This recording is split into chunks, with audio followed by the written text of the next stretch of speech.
The Unreleased Secrets of Vanilla WoW Episode 5. Ooh, let's take a look, guys. Oh, yes. Alright, let's take a look at this. Mad season. Got myself a cup of coffee. Okay. Apprentice Blacksmith.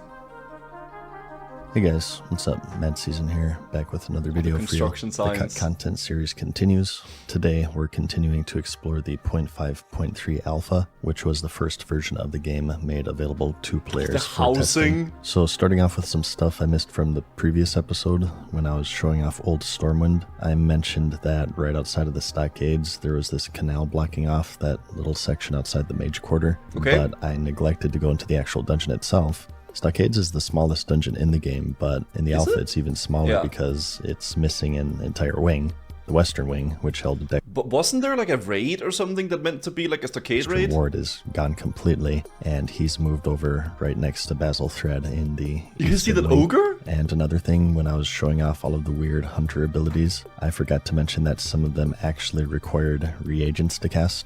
Fire Shot needed something called Fire Tar. Dude, this would be triggering playing a hunter. Imagine needing ammo and then also needing like incendiary stuff for like your abilities, like fire tar. That would be so Starburst, frustrating. which was the flare, required an explosive shell. As Zero did explosive backspace, yeah. shot. You could also only use this ability with a gun, and for Frost Shot, you needed a Frost Vial. You could just buy all of these reagents from a vendor, Oh, this would but be pretty horrible, interesting though. to note that, along with the ammo requirement and the eventual pet happiness and loyalty systems, hunters had a lot of maintenance going on, which I imagine would be the reason for the removal of these True, a abilities little bit too and much, right? the reagents to cast them. But nonetheless, it's pretty interesting. Almost as interesting as the premier backend development learning tool, Boot.dev. Boot.dev isn't like them other coding platforms. They've cracked the What do code you mean? It's fun watching some videos on like how this, to make Baldy. learning backend development not just effective, but also fun. They've designed the entire experience like an RPG game where you're not just passively watching tutorials, but you're actively completing quests. It's a good way to actually like learn things in life. And even taking on boss fights. I've worked with them in the past because, considering the subject matter, I think it resonates really well with you guys. It's very RPG-like. It's a cool thing, actually. Python and Go while feeling like you're actually playing an RPG. I used to have a background in computer science myself, and I have actually been using it as more of just a hobby, and I'm really enjoying it so far. It feels like a new way to learn without the boredom that usually comes with these online courses. Yeah, it's the same like a lot of those like language apps do. Because that's really the only way you can learn. Plus, you have a very supportive Discord community and even an AI-powered bear wizard named Boots who will love guide you AI. through any tricky concepts. If you're apprehensive, they do offer a 30-day no questions asked refund policy. So if it's not for you, no worries. Plus, you can also demo every course for free to see if it clicks with your learning style.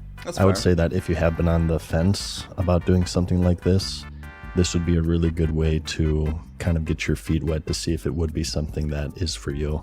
If you would like to try it, click the link in the description and use my code MADSEASONSHOW to get 25% off your first payment, whether it's for 1 month or an entire year. But anyways, back to the video. Alright, Next up we have what I teased in the last episode, and that's the original island of Cardero in the Western Plaguelands. This used to be a fortress in the Kingdom of Lordaeron, and it was invaded by the Horde during the Second War, and it was destroyed and eventually restored, where the Barov family took up residence. They eventually allied with Kel'Thuzad and became a hideout of the Cult of the Damned, where they teached followers the forbidden art of necromancy, and of course was known to the players as Scholomance.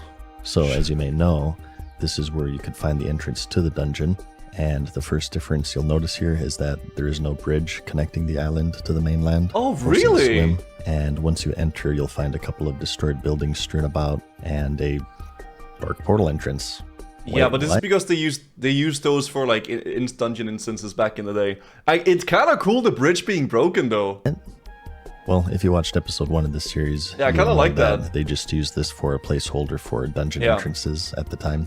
And obviously this would eventually become Scholomance. And in case you were wondering, it is inactive at this point. Cool though. And nothing happens when you try to zone through it. But there's actually a bit of history going on with this dungeon. It originally wasn't even going to be an instance. One of the things that like the game hyped world? up on its release were micro dungeons, which were essentially those large cave systems spread throughout the game. For example, like Jintha lore is really cool, but the idea behind those things are cool, but I guess they only really work for like a quest hub, I think. For example, the cave atop the altar of Jintha Alor in unless there's a world boss, is a micro dungeon. So although it's pretty standard today, it was apparently a pretty big feature back then to have these cave systems, and Scholomance was going to be one such micro dungeon, but I believe, isn't it EverQuest that just literally only had open world raids, from my understanding? I never played EverQuest, but I remember hearing something about that people said that like pretty much everything was open world. Developers had made it big enough to warrant an evolution into an actual instance dungeon, so what you're seeing right here is actually the second version. No instance content? That's insane. Next, while we're in the area, it's also worth covering Andorhal.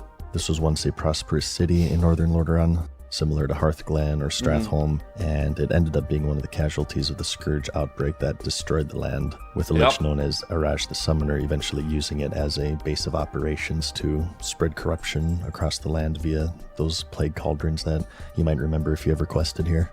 Literally, dude, best quest chain for XP, dude. This is so much XP, I love it. In the alpha, the town is bigger and also more intact. There are now walls surrounding the city, making it harder to navigate. And if you remember the 1.0 release, most of the buildings were completely blown apart, leaving only the foundation.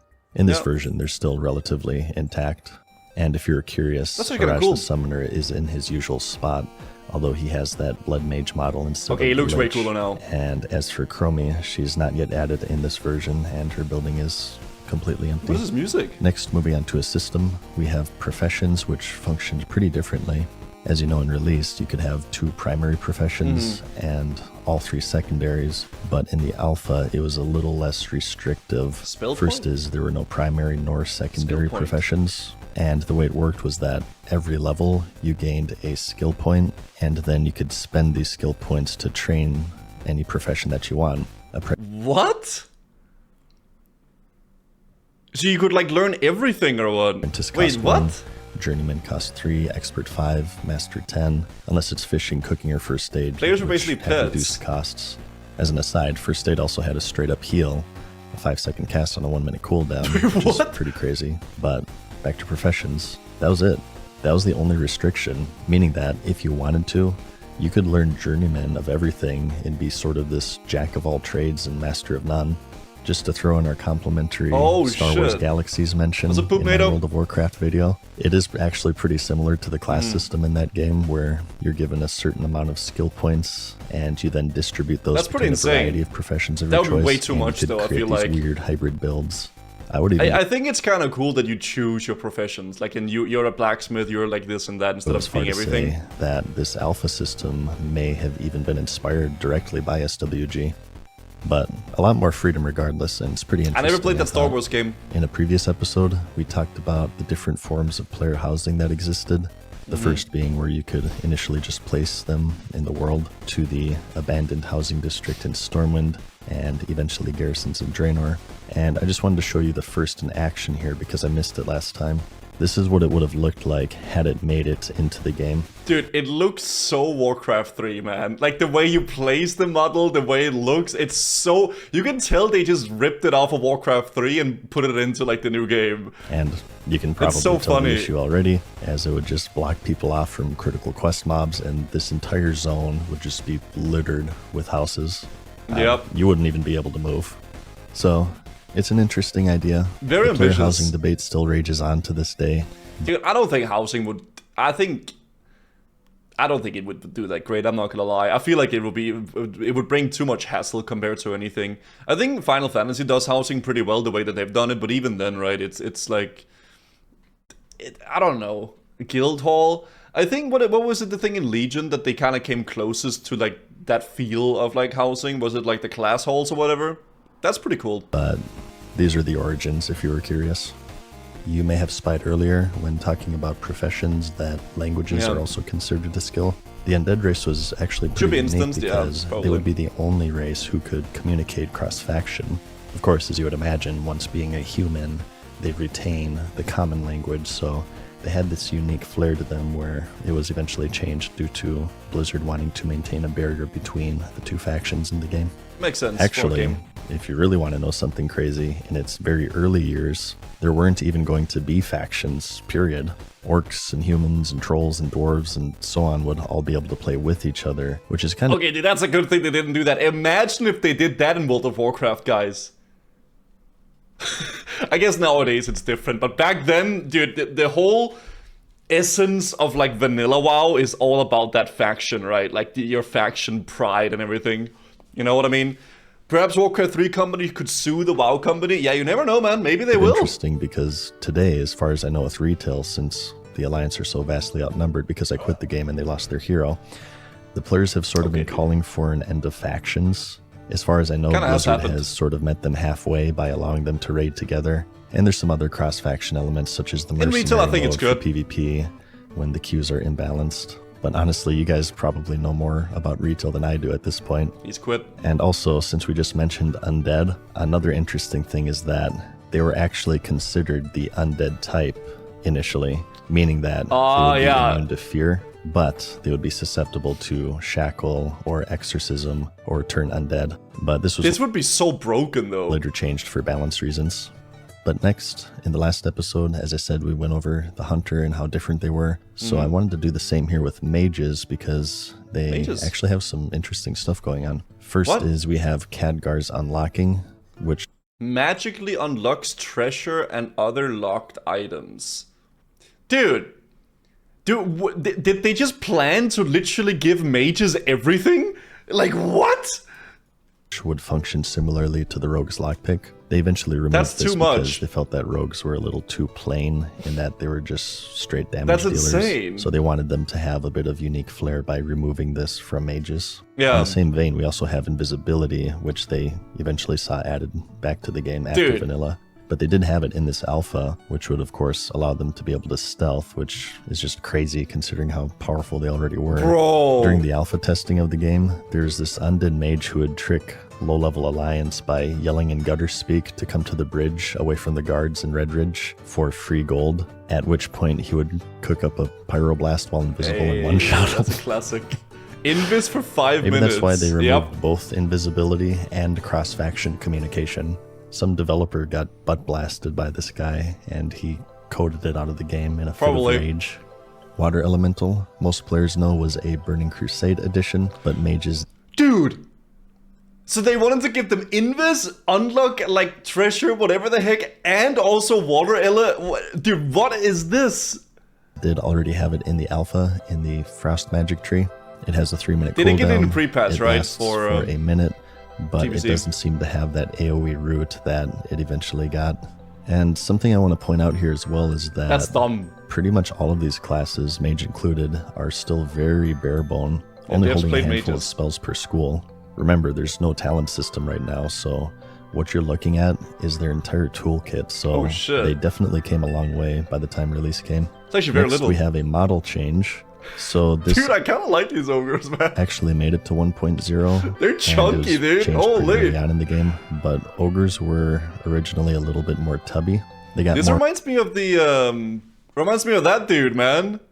The big, massive guy from Hercules. Of a dad bod here. And I personally remember when this change went in, I was grinding on the Ogre Mound in Duskwood on the Warrior, and I logged out there for the night, and the next day I logged into this model change, and it looked like they all hit the gym overnight. Yeah, they got jacked. I happen to prefer the old model, actually, but that might also be because I think that everything that is old is superior to everything that... I kind of like this. Dude, I like it, man.